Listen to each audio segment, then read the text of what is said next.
In class, we're going to be talking about Henry Louis Gates Jr., and I'm going to walk through the essay and point out some of his most important arguments. He starts off by talking about literary texts and this notion that T.S. Eliot has in Tradition in the Individual Talent, that there is a sort of line that we follow when we come up with a canon, and that line excludes writing by Black people. In Gates's interest, particularly African American people. He begins by, or he doesn't begin, but by the time he gets to 1134 on the right-hand side, he talks about new criticism as being a way to ignore the culture of the place in which, means by which a text is created, and focus only on the etymology, for example, and the text itself, finding some paradox or ambiguity that needs to be resolved. However, Gates wants to talk about how that ignores a large tradition of Enlightenment thinking about what writing means and signifies. And specifically, it begins to signify reason. So on the bottom of 1137, and then mostly on the top of 1138 on the left-hand side, he writes that reason was privileged or valorized among all other human characteristics. Writing, especially after the printing press, became so widespread, was taken to be the visible sign of reason. So one of the reasons that he walks through all of these African-American writers or slave narratives or writers whose works have been obscured is to show that one thing African-American or Black writing is trying to do, or what the repression of it was trying to avoid, is signifying that people who could write were reasonable, because if people who could write were reasonable, then you ought not to enslave them. And so these texts that were written were actually controversial, not just because there was controversy, but because they were making slaves into people who had a command over the arts and sciences. They signified this is a play on words, but this sort of moving up in the great chain of being to the same level of those as white people who had reason and could write as well. On the right-hand side of 1138, about in the middle, he says, Blacks and other people of color could not write. Writing, these writers argued, other white writers argued, stood alone among the fine arts as the most salient repository of genius, the visible sign of reason itself. Okay, and then a few lines down. This representation could assume the spoken or the written form. That spoken texts can communicate reason as well, but that Europeans privileged writing as the principal measure of Africans' humanity, their capacity for progress, their very place in the great chain of being. So that to write was a marker of one's humanity, really, capacity for reason. And then on the top left-hand side of 1139, he talks about Blacks writing themselves into being in this almost literal way, writing themselves into being persons according to the criteria set out by white people. On 1141, he says something similar. In the middle of the left-hand side, he writes, without writing, there could exist no repeatable signs of the workings of reason, of mind.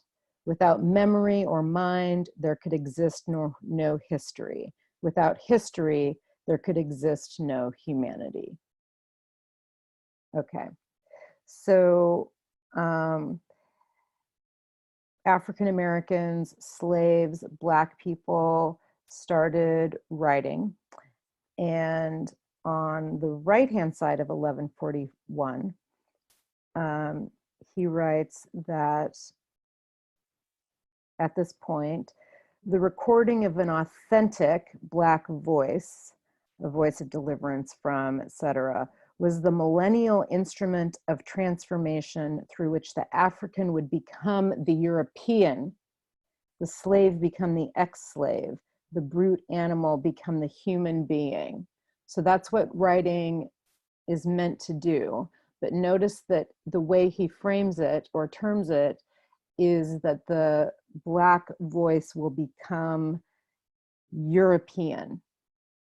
And another way of saying this, and this isn't the way he says it, and in fact, he says almost the opposite, but imagine that Black people or African Americans or slaves are trying to write like white people, like European people, in order to be acknowledged as rational people. Okay.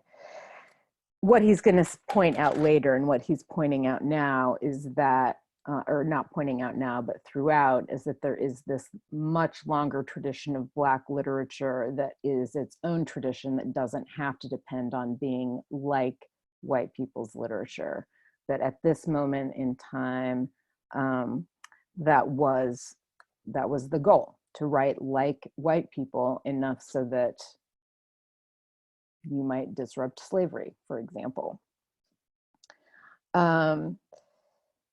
Okay, the next place I want to go to is 1142, near the bottom, on the right-hand side. He says, rather, the inscription of the Black voice in Western literatures has preserved those very cultural differences to be imitated and revised in a separate Western literary tradition, a tradition of Black difference.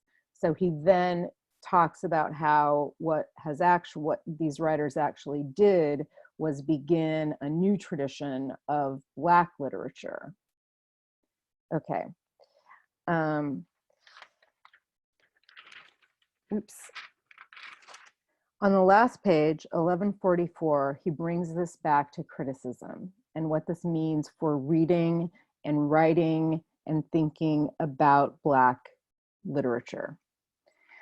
On the left-hand side of 1144, he says, for non-Western, so-called non-canonical critics, getting the man off your eyeball means using the most sophisticated critical theories and methods generated by the Western tradition to reappropriate and to define our own colonial discourses.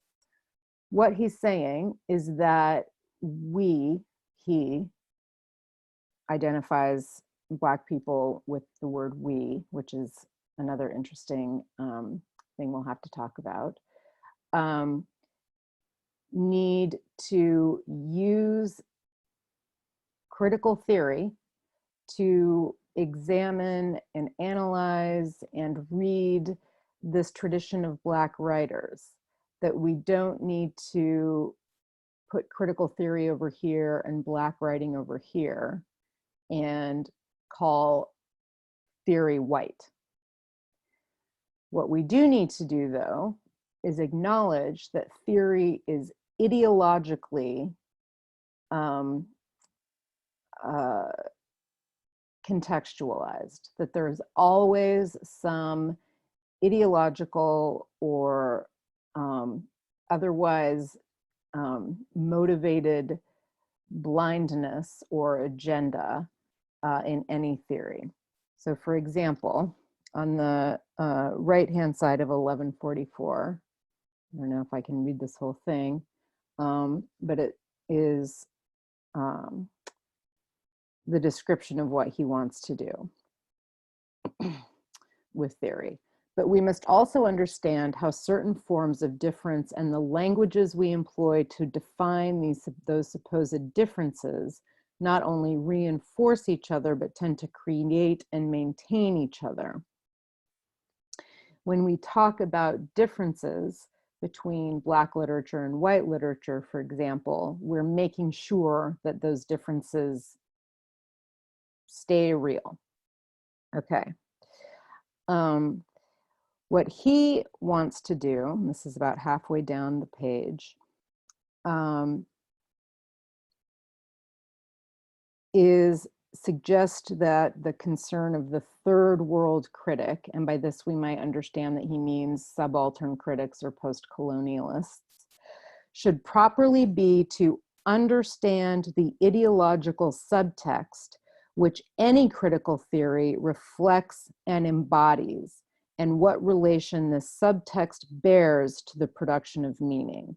So we criticize the new critics because they specifically told us not to pay attention to the author or the cultural context or outside ideologies, that the poem was speaking for the human condition. He's bringing in Marxism, feminism, post-structuralism. None of these are free of ideologies. And then he writes, to attempt to appropriate our own discourses using Western critical theory uncritically is to substitute one mode of neocolonialism for another, which is to say that if we just use the regular theories without regular, meaning all of the ones that we've looked at, without thinking about them critically and what they are actually, where they are based ideologically, and specifically here what that means for writers of color, then we are reading irresponsibly in a way that will continue to make different writers of color, to make different a tradition in a way that would undo its ability to transform. Okay, I'll see you in class.